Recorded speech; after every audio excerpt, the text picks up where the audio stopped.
नंदुरबार जिल्ह्यातील आदिवासी लहान विद्यार्थ्यांचा शिक्षणासाठी 20 फूट खोल दरीवरील झाडाच्या फांदीवरून प्रवास करतानाचा धक्कादायक प्रकार उघडकीस आलाय। अक्कलकुवा तालुक्यातील केलखेडी गावाला पूलच नसल्याने 400 ग्रामस्थांना झाडाच्या फांदीवरून जीवघेणा प्रवास करावा लागतोय। जिल्ह्यात मुसळधार पाऊस सुरू असल्याने सर्वच नदी नाल्यांना पूर परिस्थिती निर्माण झाली। अशातच शिक्षणासाठी 20 विद्यार्थी दररोज या झाडाच्या फांदीवरून जीवघेणा प्रवास करतायत।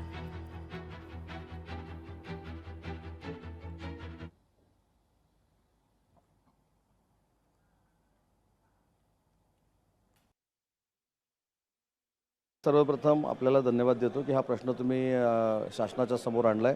मी स्वतः त्याचं तुमच्याकडून ब्रीफिंग घेऊन तात्काळ त्या मंत्री महोदयांशी चर्चा करेन आणि अशा पद्धतीची परिस्थिती जर असेल तर त्या विद्यार्थ्यांना या परिस्थितीतून बाहेर काढण्यासाठी महाराष्ट्र शासन त्यांच्या सोबत आहे। ही असं जर असेल तर ही घटना अतिशय गंभीर आहे, परंतु याची माहिती घ्यावी लागेल। काय आहे नक्की, कुठल्या भागामध्ये आहे, कधीपासून आहे, का व्यवस्था नाही, तर निश्चितपणे या विषयावरती संबंधित अधिकारी तिथल्या लोकांशी बोलून यावर आम्हाला व्यवस्थित बोलता येईल। नंदुरबार जिल्ह्यातला एक महत्त्वाचा प्रश्न होता। जवळपास 400 वस्ती असलेली एक गाव आहे, तिथून 20 विद्यार्थी झाडाच्या फांदीवरून पूल म्हणून वापर करून 20 फूट जी खोल दरी आहे त्याच्यावरून प्रवास करतायत। 400 ग्रामस्थ प्रवास करतात। नाही असं असेल निश्चित त्या बाबतीमध्ये माहिती घेऊ, दखल घेऊ। मी आत्ताच जिल्हाधिकाऱ्यांशी बोलतो आणि त्या संदर्भामध्ये तात्काळ काय कारवाई करता येईल ते करतो। मी स्वतः ते चित्र बघितल्याबरोबर तात्काळ ते तसंच्या तसं राज्याच्या PWD विभागाला पाठवलेलं आहे आणि त्यांना हे सांगितलेलं आहे की तात्काळ आपण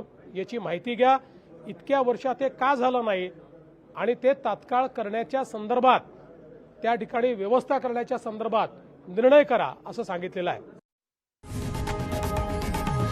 लोकशाही मराठी ऐका, पहा, जागरूक रहा।